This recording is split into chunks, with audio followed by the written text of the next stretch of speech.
Assalamualaikum warahmatullahi wabarakatuh. Nama saya Anissa Finur Imania. Saya mahasiswa jurusan Ilmu Pemerintahan di Universitas Terbuka Kota Pangkal Pinang.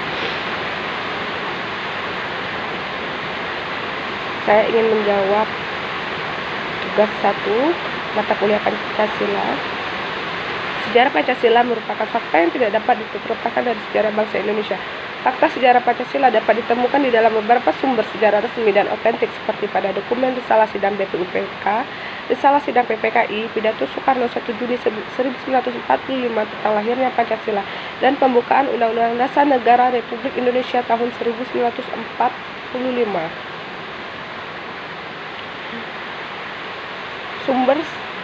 Sumber sejarah dapat dibagi menjadi 3 sumber sejarah tertulis, sumber sejarah lisan, dan benda atau artefak. Sumber sejarah tertulis terdiri atas dokumen, naskah, piagam, surat, notulen, laporan, biografi, naskah, babat, silsilah, dan prasasti. Sumber lisan merupakan keterangan langsung dari saksi sejarah yang melihat peristiwa tersebut, sedangkan sumber benda terdiri atas relief, patung, monumen, bangunan, foto, dan gambar. Sumber sejarah Pancasila berada pada beberapa unsur yang telah disebutkan sebagai dokumen, naskah, surat, notulen, laporan, saksi sejarah, dan benda-benda berupa bangunan di mana para tokoh-tokoh pejuang merumuskan dasar negara. Pancasila secara utuh menjadi bagian penting dalam pendidikan Pancasila. Terdapat 3 tahap atau fase yang berkaitan dengan sejarah Pancasila, yaitu fase pembuahan, fase perumusan, dan fase pengesahan. Adapun fase tersebut ialah 1. Fase pembuahan muncul lama sebelum periode pengusulan Pancasila. Cikal bakal munculnya ideologi bangsa itu diawali dengan lahirnya rasa nasionalisme yang menjadi pembuka ke pintu gerbang kemerdekaan bangsa Indonesia. Ahli sejarah Sartono Kartodito sebagaimana dikutip oleh Muhammad Tabor Tinggi dalam artikelnya yang berjudul Pancasila sebagai Modal Nasionalitas Politik, menenggarai bahwa benih nasionalisme sudah mulai tertanam kuat dalam gerakan Perhimpunan Indonesia yang sangat menekankan solidaritas dan kesatuan bangsa. Perhimpunan Indonesia mengimbau agar segenap bangsa bangsa bersatu teguh menghadapi penjajahan dan keterjajahan.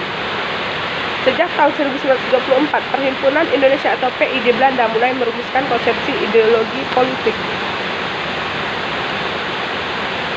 Menurutnya, tujuan kemerdekaan didasarkan pada 4 prinsip. Pertama ialah persatuan nasional, keharusan untuk melakukan pengikatan bersama dalam ragam ideologi dan identitas atau etnis, agama, dan kelas ke dalam front perjuangan bersama untuk melawan kolonial.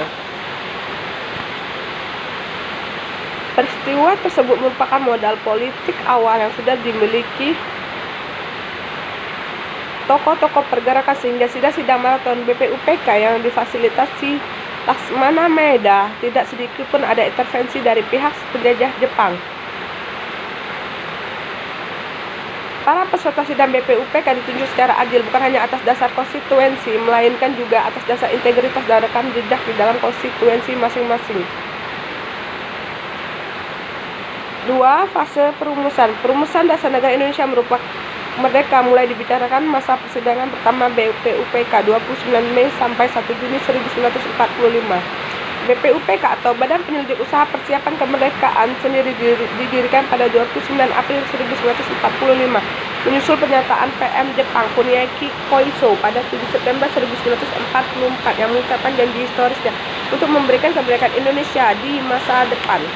Dalam rancangan awal Jepang, kemerdekaan akan diberikan dalam 2 tahap, yaitu melalui BPUPK, kemudian disusul dengan pendirian Panitia Persiapan Kemerdekaan Indonesia atau PPKI. Tugas BPUPK hanyalah melaksanakan usaha-usaha penyelidikan kemerdekaan, sementara tugas penyusunan rancangan dan penetapan Undang-Undang Dasar menjadi kewenangan PPKI. 3. Fase pengesahan. Setelah perumusan rancangan dasar negara selesai disusun, berbagai peristiwa politik pun terjadi. Hal tersebut membuat perencanaan yang sebelumnya telah disusun menjadi berubah. Jepang menyerah tanpa syarat kepada sekutu. Kondisi ini dipahami oleh para pemuda bahwa Jepang tidak memiliki kekuasaan secara politis di wilayah pendudukan termasuk Indonesia. Pada keesokan harinya, 18 Agustus 1945,